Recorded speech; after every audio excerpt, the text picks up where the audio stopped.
Voici un tutoriel pour vous accompagner dans vos premiers pas pour la classe virtuelle, qui est un outil qu'on va utiliser dorénavant. Ça y est, on arrive au terme de la première séquence faite intégralement en enseignement à distance. On clôt l'étude du roman. C'est pas évident comme condition d'apprentissage pour vous, alors j'aimerais que l'on puisse au moins conclure avec des interactions, avec un bilan commun, et pour ça on va utiliser l'outil de la classe virtuelle. Même si dans le sondage que j'avais proposé avant les vacances sur Pronote et où je vous avais demandé si vous étiez intéressé par des visioconférences, j'avais eu très très peu d'élèves qui s'étaient positionnés favorablement. On va quand même lancer cet outil qui est pas mal fichu, vous allez voir.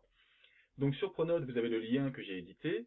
Vous le copiez et vous le rentrez dans la barre de recherche de votre moteur de recherche. Alors, un premier mot là-dessus. Google Chrome est le moteur de recherche qui fonctionne le mieux avec les classes virtuelles du CNED. Mozilla Firefox fonctionne correctement également.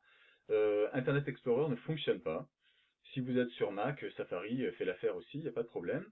Donc vous copiez votre lien, vous le collez et vous démarrez. Vous allez arriver sur l'interface de la classe virtuelle, on vous demande de vous identifier. Donc là, j'exige que vous mettiez prénom et nom. Pas de pseudo, je ne veux aucun anonymat. Vous pourrez, c'est vrai, prendre un autre nom que le vôtre, mais ne vous amusez pas à ce genre de plaisanterie. La moindre irrégularité que je constaterai me poussera à vous sortir de la session. Vous n'avez strictement rien à y gagner, alors faites les choses sérieusement et honnêtement.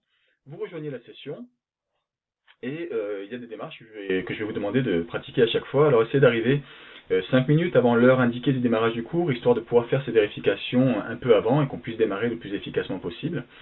Lors de votre première connexion, il vous apparaîtra en haut à gauche normalement une fenêtre vous demandant l'autorisation d'accéder à votre micro. Une autre fenêtre ensuite vous demandant l'autorisation d'accéder à votre caméra. Je vous demande d'accepter.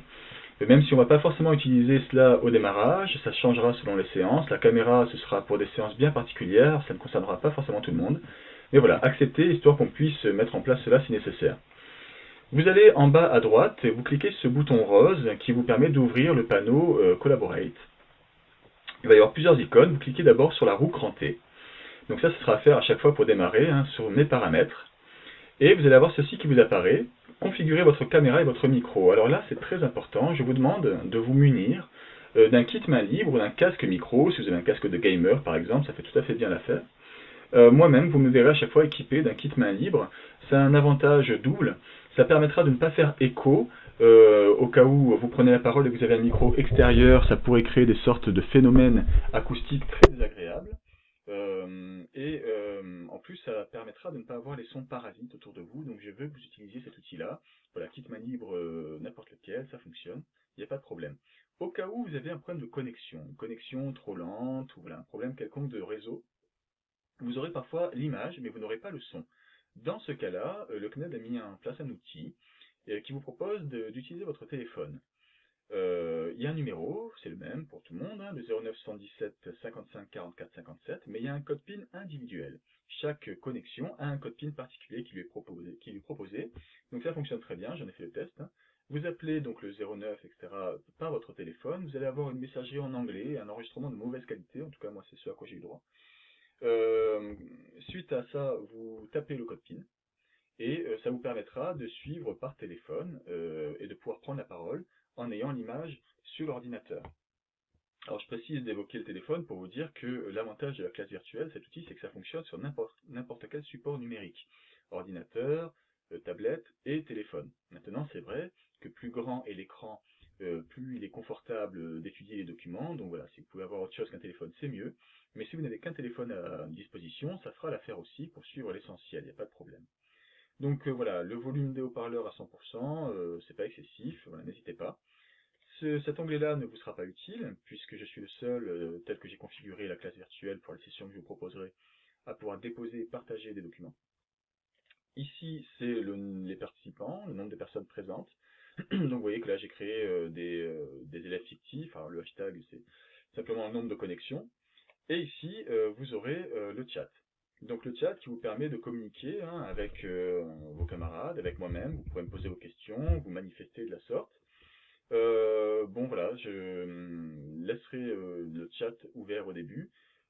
Charge à vous de l'utiliser de façon responsable, je vous ferai confiance. Et si je ne peux pas vous faire confiance, ben, il me suffira de cliquer sur un bouton et j'annulerai le chat. Ce sera la même chose pour les outils de la prise de parole, mais je vous présente quand même comment ça va fonctionner.